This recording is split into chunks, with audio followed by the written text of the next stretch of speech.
Dans un monde idéal et rationnel, objectif, Ousmane Dembélé serait une figure de motivation, une figure d'abnégation. Mais malheureusement, il est tombé dans une génération où on n'arrive pas à accorder le bénéfice à nos propres légendes. On essaye tout le temps de s'attacher aux légendes du passé. Et pourtant, on a un joueur de notre génération, moi j'ai 30 ans, pardon, j'ai 31 ans, qui est en train de faire quelque chose qu'aucune légende avant lui n'a fait. Ousmane Dembélé est l'actuel Ballon d'Or. Il a remporté 2 Ligues des Champions avec le Paris Saint-Germain. La première Ligue des Champions, il termine meilleur joueur de la Ligue des Champions. Pour la deuxième Ligue des Champions, il entre dans un cercle fermé des joueurs ayant été buteurs à toutes les phases d'une Ligue des Champions. Ça signifie qu'aucune de ces Ligues des Champions remportées n'ont été le bénéfice de faire juste partie d'un collectif. C'est un joueur qu'on connaît depuis ses débuts, qui avait le potentiel de faire ce qu'il est en train de faire aujourd'hui. Ça a pris du temps, mais on est en train de le bafouer, en train de ne pas le respecter, alors qu'on n'est même pas en train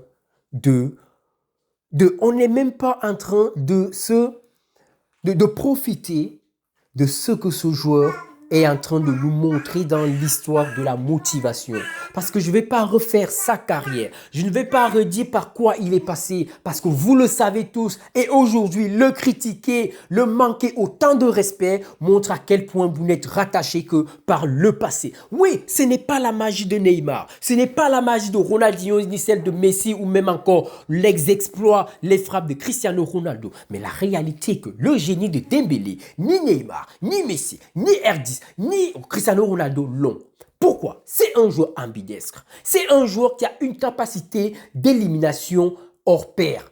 Chacun a son génie. On n'arrive pas là par hasard. S'il a été nommé Ballon d'Or la saison dernière avec autorité, c'est-à-dire c'est l'un des Ballons d'Or les plus méritants de l'histoire du Ballon d'Or, comment peut-on être là aujourd'hui en train de le critiquer? Il est sur le point de faire quelque chose d'exceptionnel. Remporter 2 Ligues des Champions, déjà fait. Remporter 2 Ballons d'Or, on ne sait pas. Remporter 2 Coupes du Monde, s'il le fait, il va falloir accepter que Dembélé est l'un des meilleurs joueurs de l'histoire du football.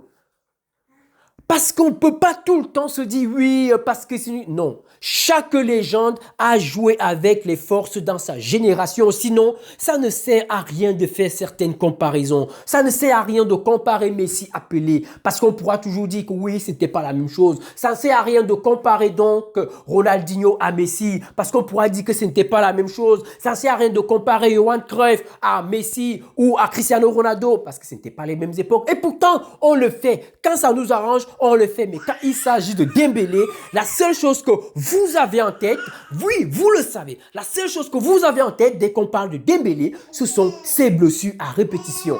Le gars, il vous montre en fait que même quand tu vas au fond du trou, tu peux te révéler, tu peux te réveiller et remontrer tout ce que tu aurais dû faire si tu n'étais pas tombé. Oui, il n'a jamais abandonné. Il n'a jamais abandonné. Il a toujours répondu présent. Et aujourd'hui, on veut nous faire croire que ce gars n'a eu le Ballon d'Or que parce qu'il joue au Paris Saint-Germain. Il n'a eu le Ballon d'Or que parce qu'il joue dans un bon collectif. Ok, parlons de collectif. Vous pensez vraiment que la MSN a été la MSN sans le trio Busquets, Iniesta, Xavi, on peut même ajouter Rakitic. Vous pensez que la BBC aurait été la BBC s'il n'y avait pas derrière eux Modric, Casemiro, Kroos? Vous pensez vraiment cela? À un moment donné, quand vous essayez d'apporter des arguments pour déjuger un joueur, il faut les apporter à tous. Aucun joueur n'a remporté une Coupe du Monde tout seul. Aucun joueur n'a remporté une Ligue des Champions tout seul. Parce que le football, avant tout, c'est un sport collectif. Mais sauf que dans ces collectifs, il faut savoir être le joueur qui se sublime. Et c'est en ce sens que, lors de sa première Ligue des Champions, remportée avec le Paris Saint-Germain, il s'est sublimé. Lors de sa deuxième Ligue des Champions, remportée avec le Paris Saint-Germain, il s'est sublimé. Oui, et ça, c'est la réalité. On l'a vu en 4 quarts. Vous ne pouvez pas dire le contraire. Alors, arrêtons de critiquer, de cracher sur un joueur qui est simplement aujourd'hui en train de faire quelque chose d'exceptionnel. Prenons le cas de Ronaldinho.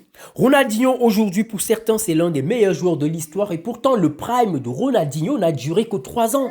Le prime de Ronaldinho n'a duré que 3 ans. Parlons de R9 qui a été longtemps blessé à répétition. La preuve, il n'a même pas gagné une Ligue des Champions. Il a gagné 2 Coupes du Monde, sachant que sa première Coupe du Monde, il était même en fait remplaçant. Il n'a même quasiment pas joué. Mais aujourd'hui, on te présente R9 comme étant l'un des meilleurs de l'histoire. Alors pourquoi Dembélé, malgré ses exploits, n'entrerait pas dans cette catégorie? Franchement, il n'y a aucun argument qui me fait croire qu'il n'est pas dans cette catégorie. Parce que ce que les autres ont fait, il a fait. Et en mieux.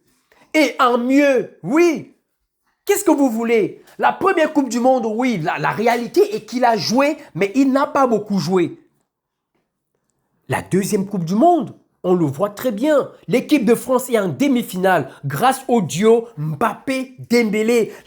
L'équipe de France n'est pas là seulement grâce à Mbappé, mais grâce au duo Mbappé-Dembélé. La preuve, ils sont tous les deux décisifs, presque au même niveau.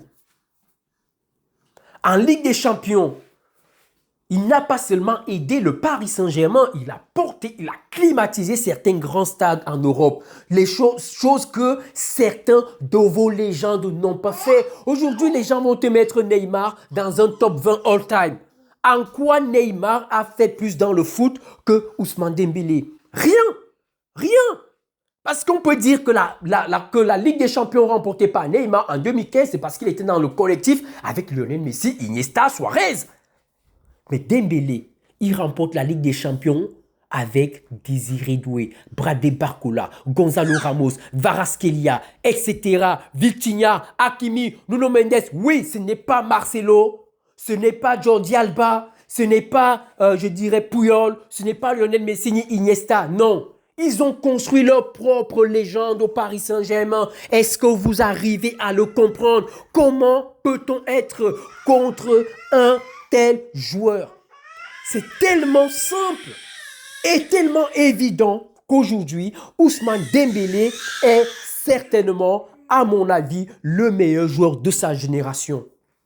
Au début, en 2016-2017, on le comparait à Kylian Mbappé et par rapport au talent, beaucoup d'observateurs disaient toujours qu'il était plus talentueux et la réalité est qu'il est plus talentueux. Mais la discipline, Mbappé avait une plus grande discipline et jusqu'à preuve du contraire, aujourd'hui, Kylian a toujours une meilleure discipline. Mais sauf que quand on regarde à la fin de leur carrière, on va se dire, ok, des deux, qui a une meilleure carrière?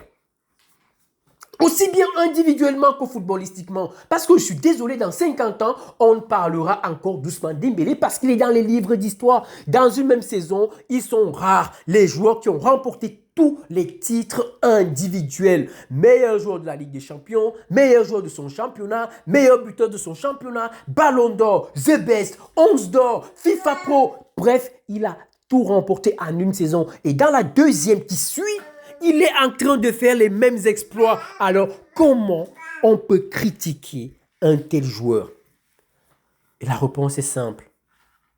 Il est noir, il est musulman et il n'est pas beau. Dites-moi ce que vous en pensez en commentaire et c'est triste. Parce qu'il doit être en fait un exemple d'abnégation. On est tous là, parfois on se dit, mon Dieu, est-ce que je finirai par m'en sortir? Oui, grâce à Ousmane Dembélé, tu pourras t'en sortir parce qu'il faut se dire qu'aucun joueur qui avait son talent n'était descendu aussi bas. Le seul, je le redis, le seul dans sa situation qui est capable de faire la même chose, c'est Ansu Fati. Si Ansu Fati réussit à se relever de ses cendres, ou même Paul Pogba, s'ils réussissent, on dira qu'ils sont tombés bien bas et ils sont remontés. J'avais fait une vidéo où j'ai demandé quel joueur peut faire la même carrière que Dembélé. C'est-à-dire, au début, on t'annonce grand, tu tombes vraiment profond et après tu remontes de façon exponentielle. Je ne vois qu'Ansu Fati. Dites-moi en commentaire si vous voyez d'autres, mais on ne peut pas cracher sur un joueur de notre génération comme ça. Jésus l'a dit, aucun prophète n'est admiré par ses pairs. Aucun. On est les premiers en train de nous rattacher à des anciennes gloires qu'on n'a même pas vu jouer. On n'a même pas vu jouer. Mais là, on a des joueurs qui nous ont régalés et par rapport à ce qu'ils sont, noirs, musulmans, pas beaux, ils ne méritent pas d'être à ces échelles-là. Et c'est triste en fait.